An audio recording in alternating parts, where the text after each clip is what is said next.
All right, so the Jets go 8-8 last season, man. We talked about the Bills yesterday. I said they were tough to figure out. The Jets are in a whole different category of tough to figure out. They beat the Saints, they beat the Patriots, then they drop plenty of games in which they shouldn't have. Rex Ryan gets told he's going to get fired, then he saves his job at the end of the season. Who knows what's going on with this franchise? They've got the 18th pick in the draft. What are their main needs? I think the main needs for this team are receiver and corner. I think even with Eric Decker, I know they have Jeremy Curley, although he kind of figures really to be more of a number 3, a slot guy. They need another guy so that Decker's not constantly seeing coverage over the top and help rolling that way. And then on defense, they clearly need a cornerback, which has to be frustrating for some Jet fans. They had Revis, and then, of course, that went south, and now he's on the team with the hoodie. So that can't sit too well. But they drafted Milner last year. He's going to have to mature a little bit. He did not have a very good rookie season. Benched a couple of times. They have Kyle Wilson, who was another first-round pick, who has not panned out. Really has not become what they hoped he would be. So they lose Cromartie in the offseason to the Cardinals. So corner is a pretty pressing need. Receiver is a pretty pressing need. I think those two stand out above the rest.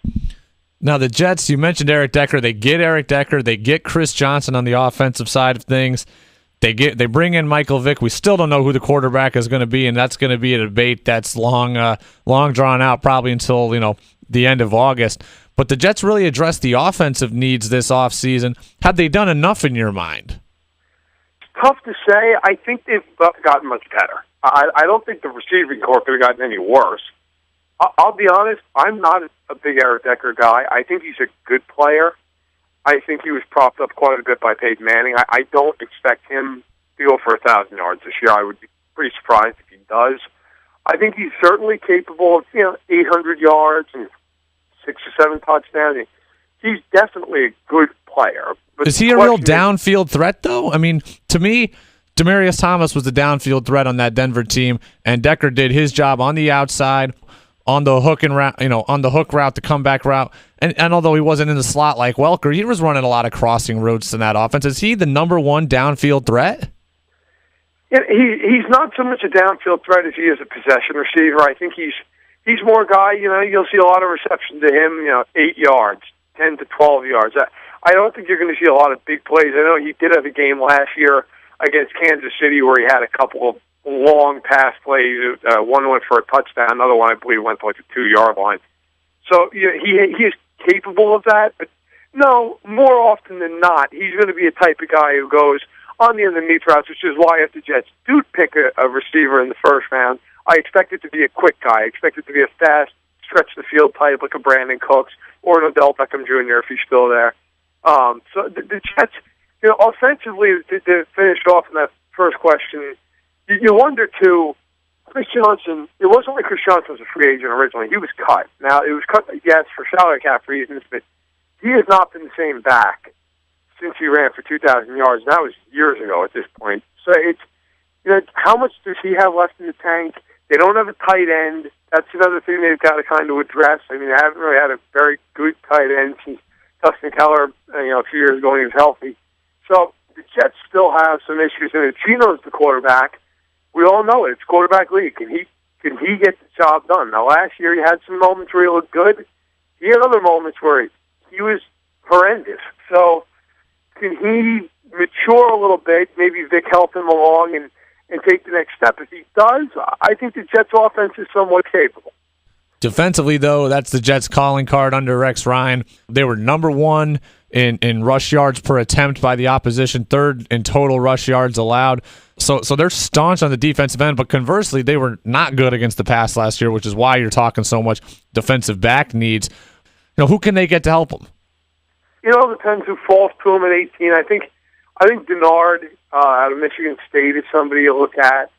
If he's there, maybe he's not. Detroit is a team that you say, they're probably going to take a cornerback.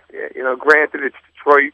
I know they have a long-standing tradition of taking a receiver that won't pan out, but they could take a corner. There are a few other teams ahead of them. I think Pittsburgh conceivably could take a corner. The Cowboys could certainly take somebody in the back end. But, there are options. It's a pretty good corner class. There's Jason Brett out of TCU, Kyle Fuller, who's a fast riser out of Virginia Tech. There's Justin Gilbert out of Oklahoma State.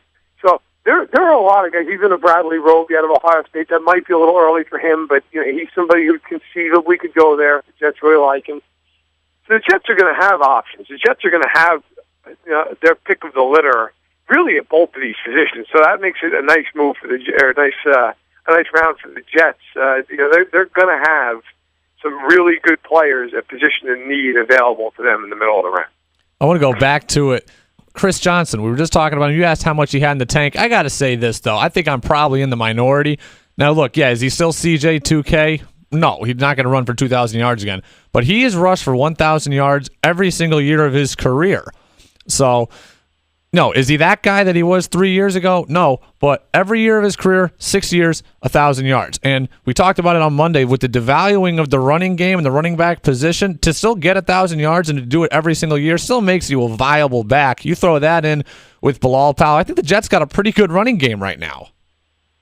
I don't disagree. I think he's a serviceable back. I do think the 1,000-yard plateau is a little overrated at times. I think, in 16 games, you got to figure that's basically averaging about 60 yards a game. Hey, when you're getting blown out like he was in Tennessee, though, you're not running the ball as much. Oh, that's also true. But his average yards per carry has decreased quite steadily for the last handful of years. I mean, look, let's be honest. Is he better than Chris Ivory? Yeah. Is he better than Bilal Powell? Yeah. I think, he'll help them. There's no question, and he gives them a home run threat. Anytime you have that, that's something that's great to have in your back pocket. Do I look at him and think he's a top 10 back at this point? It's questionable. Maybe at the bottom half of that top 10, maybe somewhere in there. But he's, is he a good pickup for the Jets? Absolutely. He's not costing them much, and he's the type of a guy who maybe you catch a little lightning in a bottle. Maybe he has one really good year left.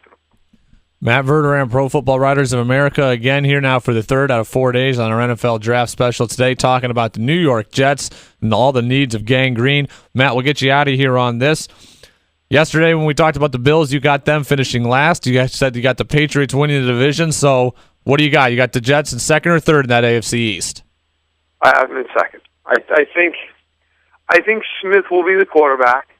Wouldn't be surprised if Vic sees significant time, maybe either because of injury or, Gino's ineffective early in the game. I think Vic is the type of guy to come in and really change up the dynamic. I think defensively, Ryan will always make that team at least average defensively. They have a very good defensive line.